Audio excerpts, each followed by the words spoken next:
Hello and welcome, I'm Joshua Barnes and you're watching NewsX World. Let's first take a look at our top stories. US President Donald Trump has defended his tariff policy after China hit the US with a 125% retaliatory tariff. The White House says Trump is still optimistic over a China trade deal despite the tit-for-tat action. Donald Trump has opened the door to an Iran nuclear deal ahead of talks in the Oman taking place shortly. However, the US president did warn that Iran will face great danger if the meeting doesn't go well.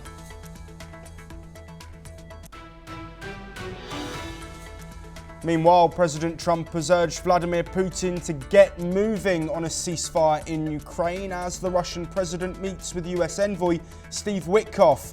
The meeting lasted 4 hours according to the Kremlin, focusing on aspects of Ukrainian settlements.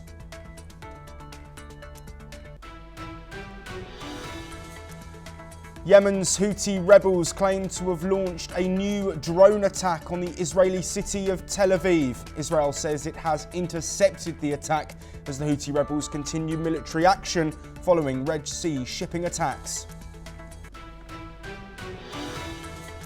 Meanwhile, the UN has reported that at least 36 Israeli strikes in Gaza have killed only women and children.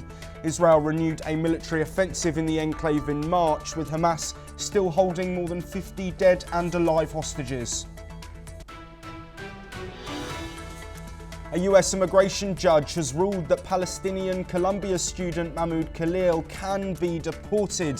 The Trump administration is making efforts to deport pro-Palestinian students, though Khalil has not been charged with any crime. Meanwhile, a US judge says it is extremely troubling that the Trump administration hasn't acted over the mistaken deportation of a Salvadoran man. A court ordered the administration to facilitate the return of Abrego Garcia. Argentina has sealed a $20 billion International Monetary Fund deal as the country tackles ongoing financial problems. Ahead of the deal's confirmation, Argentina eased currency controls.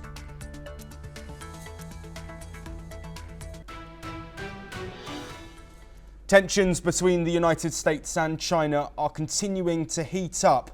Beijing has slapped tariffs of up to 125% on American goods, a direct hit in the ongoing trade dispute. But President Donald Trump says the US tariff strategy is doing well. Despite market jitters, falling bond yields and the tumbling dollar, Trump remains upbeat. On his Truth Social account, he called the policy very exciting for both America and the world. Earlier this week, Trump backed off wider global tariffs, lowering them to 10% for 90 days. But China wasn't spared. In response, Beijing struck back with even tougher levies. Still, the White House says a deal is possible. Press Secretary Caroline Leavitt says Trump is optimistic, but warns if China hits back, the US will hit back harder. Let's listen into what she said. Forward, but the president has made it very clear he's open to a deal with China. Why is he optimistic that China's going to make a deal or wants to make a deal? If they're not talking, where's that optimism come from? Meanwhile, Chinese President Xi Jinping says his country is not afraid, calling for unity with the EU against what he described as unilateral bullying. We move on now, and the United States and Iran are heading into critical nuclear talks shortly, with tensions running high. Iran says it's ready for a real and fair deal. Its foreign minister is in Oman, fully authorized to negotiate. But the US is drawing hard lines. President Trump says Iran cannot get a nuclear weapon and warns there will be all hell to pay if diplomacy fails.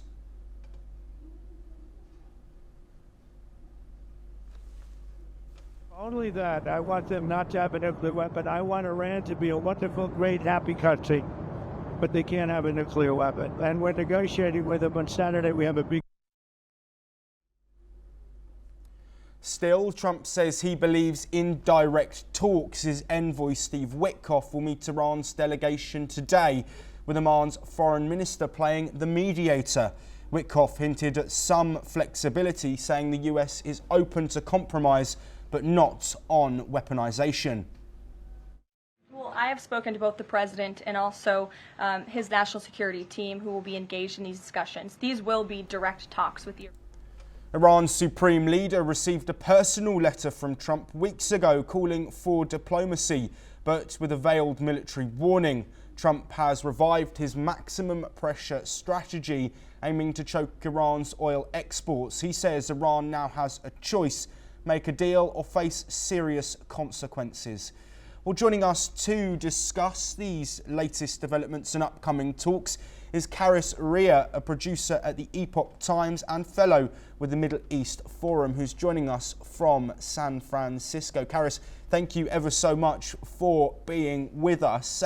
Before we discuss these upcoming talks, could you provide us a bit of background information on why this deal is so important to US President Donald Trump and what the current situation is with Iran's nuclear weapons? Sure. Well, thank you so much for having me. This deal is essential because Iran is the chief sponsor of terrorism, not just in the Middle East, but throughout the world. And they have defined goals that they are explicit about to take down America. You've heard their Death to America chants on a routine basis in the mosques, on their state media, in the schools, in the streets. This regime, since its formation in 1979, has had one major goal, and that is to topple the West. Their other major goal, secondary to that, is to essentially topple every Sunni apostate regime, as they would put it. So they are not just a threat to America and America's allies, such as Israel or European countries, but they're also a threat to the Gulf countries and other countries in the Middle East. They've been trying to overthrow the Hashemite kingdom of Jordan. They've held machetes at the throats, as Yoram Ettinger says, of the UAE, of Bahrain, of Morocco. So if Iran's goals are achieved, then Islamic terrorism will be on steroids, especially if they have a nuclear weapon, because even without a nuclear weapon, they are an existential threat for so many countries. And for people who don't understand the significance of this to America, all they have to do is look right on our southern border to the underground tunnels and the drug cartel negotiations that Iran has been pursuing with Mexico, and also their negotiations throughout Latin America, which they are now entrenched in, having an incredible amount of Hezbollah cells throughout the continent. And this is only to satisfy their goal of taking down America. So Trump understands that if he cannot get Iran to essentially cease and desist when it comes to dismantling not only their nuclear program, but their development of intercontinental missiles and their already existing cruise and ballistic missiles, then this could draw America into a very, very bloody war that nobody wants to get into.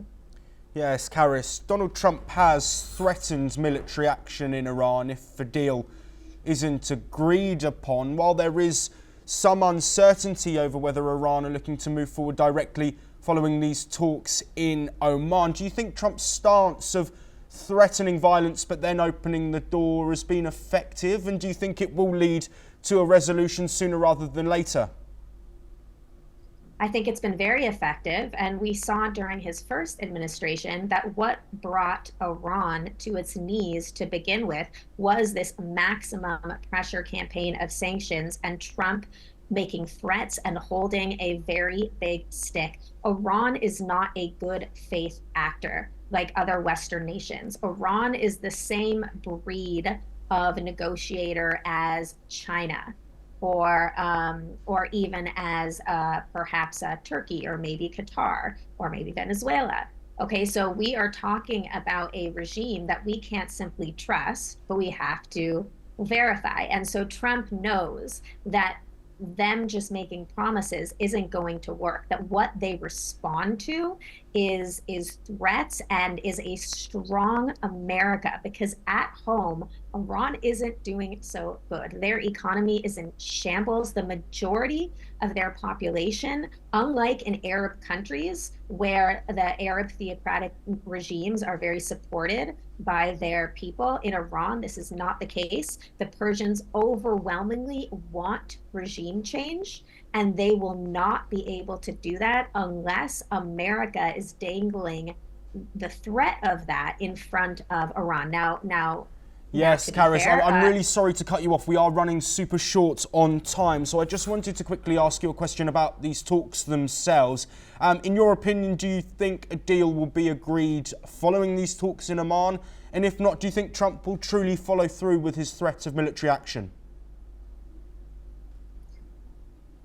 That's a really good question. I have to be completely honest with you. I've never been good at speculation. I've been good at laying out the possible options and the paths forward, and also learning from the past.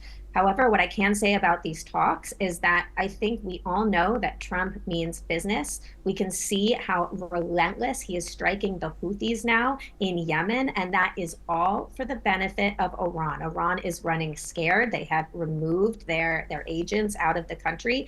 And so I think that Trump must mean business if he is prepared to deal with Iran, because he knows that's all that they will respond to. And I think if Iran does not agree to at least some major markers that Trump is wanting to see, then Iran will be in a very bad position. So I think that they will try to bluff their way through this at the very, very beginning. But I have faith that perhaps Donald Trump will see that and he will actually get some real progress made on this front. Karis, thank you ever so much for joining us and providing your insight with these talks set to start shortly. We will be across all of those developments and the implications for the wider region. We do move on, and US President Donald Trump has urged Russia to get moving on ending the war in Ukraine, calling the conflict senseless and saying it should have never happened. His remarks came just before his envoy Steve Witkoff concluded a high-stakes 4-hour meeting with Russian President Vladimir Putin in St. Petersburg. The Kremlin confirmed that the talks focused on terms of a potential Ukrainian settlement, but no breakthrough was announced. Trump has expressed growing frustration with Moscow's delays, warning of possible secondary sanctions on Russian oil buyers. Meanwhile, Ukrainian President Volodymyr Zelensky visited the site of a recent Russian missile strike in his hometown of Kryvyi Rih. The April 4th attack killed 19 people, including 9 children, making it one of the deadliest strikes on civilians in over a year. Zelensky placed flowers and a teddy bear at the site, vowing to boost regional air defences amid continued Russian attacks. He also visited a local military hospital, presenting soldiers with medals. Well, joining us to discuss the developments from the past 24 hours or so is Glenn Grant, an ex-advisor to the Ukrainian Defence Minister, joining us from Riga in Latvia. Glenn, thank you very much for joining us today. I first want to look at these statements from Donald Trump saying that Russia needs to get a move on. Do you think that that stance that he's putting out in these comments is matching the stance that the US are actually providing diplomatically? Well, first thing is I'm actually in Kiev at the moment, not in Riga, so I'm able to get a good feel for what's going on here. It's interesting. I mean, if you actually contrast what your last speaker was talking about Iran and then what Trump is actually sort of dealing with Russia, it's like chalk and cheese. And yet they're both countries that want to take down America, and they're both countries that want to do damage to the West. So it's quite a striking contrast. I mean, Witkoff came back from came back from Russia with a sort of a plan that was completely only a Russia plan, with absolutely no compromise from Russia whatsoever. And hearing Donald Trump say that he's getting cross with Russia is a first.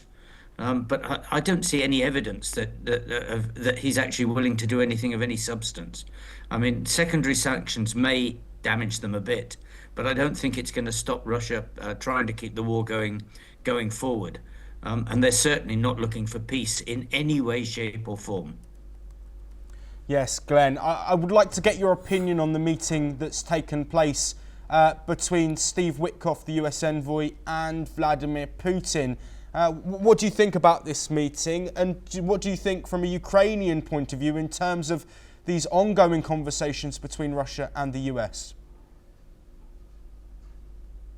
Well, it's very clear that Witkoff is simply not up to this game. I mean, he's being played by Putin, played by the KGB, you could say, and that he doesn't understand that either the stakes or Ukraine in any way, shape, or form. I can tell you now that the Ukrainians remain deeply stubborn about everything, and are willing to actually to continue without America if they have to. Because they are not going to give up the territory in the way that Russia wants, and apparently in the way that Witkoff and even General Kellogg want them to do so. So there's a lot of high stakes still to play. Glenn, we can't forget about the conversations that have been happening with Ukraine and their allies. Yesterday, $21 billion in military aid provided to Ukraine by those allies meeting in Brussels. What more is needed from Ukraine in order to get towards peace? Well, nothing from Ukraine. Ukraine has already given up 20% of its land. And you can't ask Ukraine, who is the victim, to give up more. I mean, you don't ask the rapist to go, the raped girl to go back and be raped again, do you? Well, at least I hope not. Not in any other country I know would. Glenn, I apologise. I may have misspoken there. What I meant to say was in terms of further support for Ukraine. I may have said from my apologies. Obviously, allied nations have been providing that financial support, but it seems that diplomatically, the only people that are trying to have these negotiations with Russia is the US. So is there more needed from other allies around the world in order to get us towards a peace deal? Yeah, I think so. I mean, the US is a bad negotiator at the moment, no question about it, because it's heavily biased towards Russia. So there is a need for others. I mean, Macron said that he's willing to negotiate on part of Europe, but seems to sit back and let America continue to do its work. There were suggestions the last couple of weeks that India could take a part, and that Modi could actually step in. I think that will be a good start, although he also is a Russia lover, so he may accept the Russia side too much. But there is a need for others to actually to point out to Russia that they're not going to win this, and they cannot be allowed by the Western world to let them win this. Otherwise, the whole of the everything that we've gained since World War II is broken and thrown away. Glenn, one final question to end this discussion. You talked about other nations there that have said they will play a part in trying to end this war. China, one of those nations, but of course Zelensky speaking in recent days about Chinese nationals fighting. What's your opinion on Chinese integration into this war, and what risk does that pose? Yeah, it's a very good question. I mean, there are Chinese nationals, but I think someone said there are 150. Well, 150 Chinese nationals out of the 1.3 billion is not exactly anything one should note of any strength. But of course, if China starts officially sending troops like North Korea, then I'm sorry, but we're all in trouble. But at the moment, China is just trying to play a balancing game of keeping the West, keeping America happy, despite the tariffs argument, of keeping the West happy and basically supporting both sides and making money from it. I think there's a long way to go with China yet, and to actually see which side it falls down on. because there can't be that much to gain from siding with Russia. Glenn Grant, thank you as always for providing us your insight. We will, of course, be across all of the developments from the Russia-Ukraine war and the wider ramifications. We move now to South America, where President Javier Milei says that Argentina's economy will grow like never before after securing a $20 billion deal with the International Monetary Fund. The support comes from three major institutions, also including $12 billion from the World Bank and $10 billion from the Inter-American Development Bank. Let's listen in to what President Milei has said. Han quedado asentadas las bases para la estabilidad y el crecimiento sostenido para el mediano y largo plazo. De aquí en más, la economía real de los argentinos mejorará en el marco de dicha estabilidad y crecerá como nunca antes. Well, Milei has also gone on to say that the country is poised to have the strongest economic growth of the next 30 years. Argentinian Finance Minister Luis Caputo confirmed that $19 billion is expected to land in Buenos Aires within 60 days, including an immediate $12 billion from the IMF tranche to help stabilise the peso. The World Bank has already pledged $1.5 billion in near-term funds. IMF chief Kristalina Georgieva praised Milei's impressive progress, calling the programme a vote of confidence in his aggressive economic reforms. Milei, a self-described anarcho-capitalist, has pushed deep spending cuts and deregulation. This influx of support marks a major political win as he aims to revive Argentina's battered economy.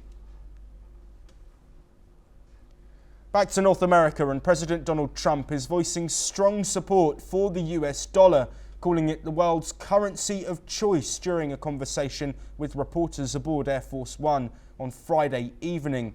His comments come despite the dollar falling for a fifth consecutive day as markets respond to ongoing global uncertainties and trade tensions. Still, the president projected confidence in the greenback's global dominance, saying, "We're always going to be." Let's listen in to him. That with the currency of choice, we're always going to be. This one means you have somebody smart. And you know what? If a nation said we're not going to be on the dollar, I would tell you that within about one phone call, they would be back on the dollar. You always have to keep the dollar. No, the dollar is. He also addressed current trade negotiations, particularly with China, saying the United States is in a very good position and predicting a positive resolution to the ongoing disputes. Trump offered reassurance on the bond market as well. He said the market had a little movement, but insisted that he has resolved the issue swiftly. To the Middle East now, and Yemen's Houthi rebels have claimed responsibility for launching 2 drones aimed at military targets in Tel Aviv on Friday evening. According to the Israeli military, one of the drones was intercepted by the Israeli Air Force, while the second never made it into Israeli airspace. Israeli media reports say the second drone was taken down over Jordan, crashing near the Dead Sea, while Jordanian authorities have confirmed the incident, saying that no injuries were reported. The Houthi military spokesman called the attack a strategic move in solidarity with the Palestinian people as tensions continue to escalate. This comes amid a growing pattern of Houthi strikes on Israeli and US interests since Israel intensified its air campaign in Gaza last month. Well, staying in the Middle East, the United Nations has confirmed that 36 Israeli airstrikes in Gaza have killed only women and children as Israel's military offensive continues. Between March the 18th and April the 9th, the UN documented 224 incidents of Israeli attacks on residential buildings and tents for displaced people. Ravina Shamadisi, the UN human rights spokesperson, emphasised that a large percentage of fatalities are women and children. She condemned Israel's expanding evacuation orders, which are leading to forced displacement. Shamdasani called the attacks a violation of international law, warning that these actions are making it impossible for civilians to find safety. Let's listen in. Between the 18th of March and the 9th of April this year, there were some 224 incidents of Israeli strikes on residential buildings and tents for internally displaced people.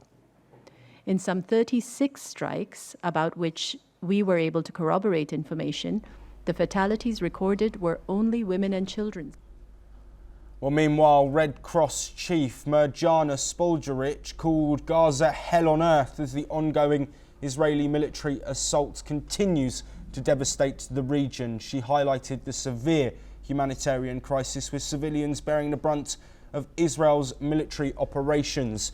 The situation worsens daily with nearly 400,000 people displaced by evacuation orders. Moving on, Turkish President Recep Tayyip Erdogan accused Israel of trying to dynamite Syria's December the 8th revolution, which toppled longtime leader Bashar al-Assad. Speaking at a diplomacy forum in Antalya, Erdogan claimed Israel was fueling ethnic and religious divisions to undermine Syria's new government. Let's hear what Erdogan has said. İsrail özellikle Lübnan'a ve Suriye'ye yönelik saldırılarıyla bölgenin istikrarını doğrudan tehdit eden sorunlu bir ülkeye dönüşüyor. İsrail'in saldırıları DAEŞ'la mücadele çabalarını da sekteye uğratıyor. Suriye'de etnik ve dini aidiyetleri kaşıyarak ülkedeki azınlıkları hükümete karşı kışkırtarak 8 Aralık devrimini dinamitlemeye çalışıyor. Turkey backs new Syrian leader Ahmed al-Sharaa, whose Islamist group Hayat Tahrir al-Sham led the coalition that ousted Assad. HTS is a designated terrorist organisation by the US, the UN and the EU. Erdogan's comments come as Turkish and Israeli officials meet in Azerbaijan for rare talks amid ongoing global tensions. Israel has launched airstrikes and ground operations to push Syrian forces away from its borders, sparking friction with Turkey. Despite the talks, Turkish Foreign Minister Hakan Fidan warned that no normalisation of relations is in sight, especially as Turkey maintains a trade ban with Israel and continues to denounce its war in Gaza. Erdogan condemned a recent Israeli airstrike in Khan Yunis that reportedly killed 10 family members, calling it barbaric. The US Department of Homeland Security has announced it will end temporary protected status, or TPS, for thousands of Afghan and Cameroonian nationals. Homeland Security Secretary Kristi Noem determined that conditions in both countries no longer meet the requirements for protection under the programme. Around 14,600 Afghans will lose their status in May, followed by nearly 8,000 Cameroonians in June. TPS offers protection from deportation and access to work permits, usually for up to 18 months. The move comes the same day as a US judge ruled that the Trump administration could deport a student detained for participating in pro-Palestinian protests. DHS officials say the decision on TPS followed a thorough review of conditions in both countries. Well, that's all we have time for, but we will continue to bring you more of the latest breaking news from across the world.